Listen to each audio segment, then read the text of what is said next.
It's Maintenance Monday, and here are 5 maintenance mistakes that you should avoid.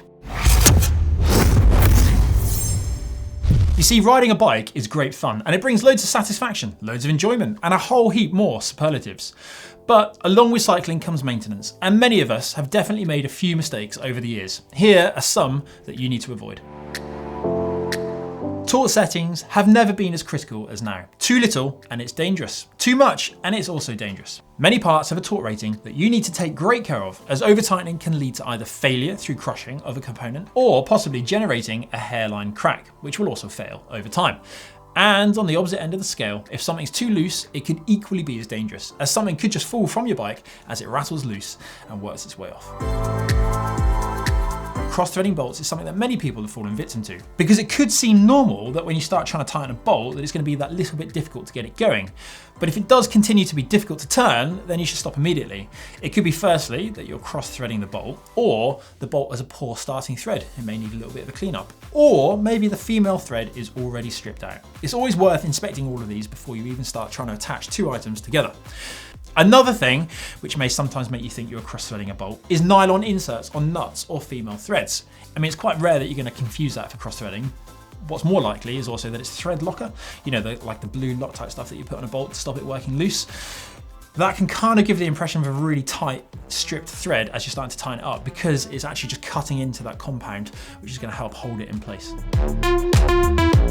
Rounding off of bolts. This is something that often happens, and for a few reasons. Too much torque, poor tools, poor bolts, lack of grease, and generally the wrong tools. When initially fitting your bolts, you should ensure that you use the correct method and adhere to the correct ways of doing it. This will help make the removal of those bolts just that little bit easier. But if you do have a bolt that is, for whatever reason, stuck in place, then the first thing you should try and do is spray something like a WD-40 penetrating fluid in there to try and break up that seal. And then use a decent tool.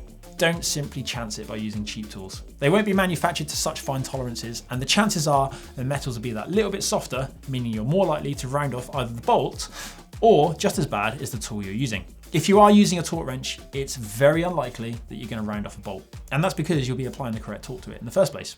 And if there are bolts on your bike that you're planning on removing and refitting frequently, then I would probably aim to switch them out for something that's a little bit harder wearing, something like stainless steel instead of aluminium, as they do tend to be a little bit more hard wearing from my personal experience. One big maintenance mistake that you should avoid is ignoring problems that already exist. For example, that tyre that is full of cuts, or that inner tube that's got that slow puncture. How about the loose headset? It's only going to get worse. The squeaky chain, the skipping gears. Does any of that sound familiar to you?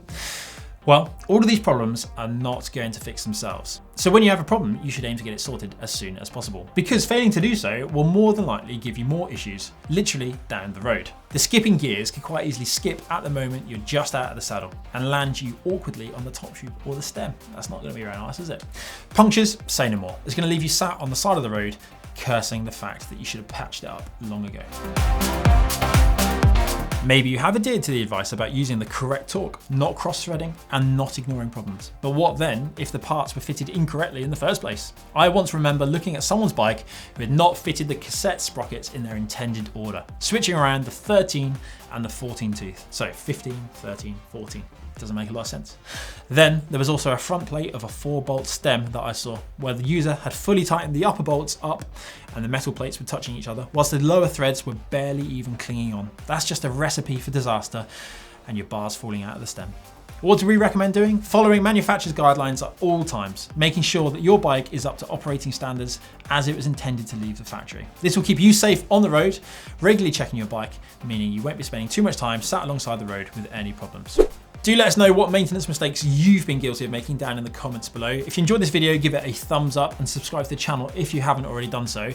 And if you do like the contrast edition clothing we're wearing, right now there's an introductory offer until December the 4th. Shop.globalcyclingnetwork.com.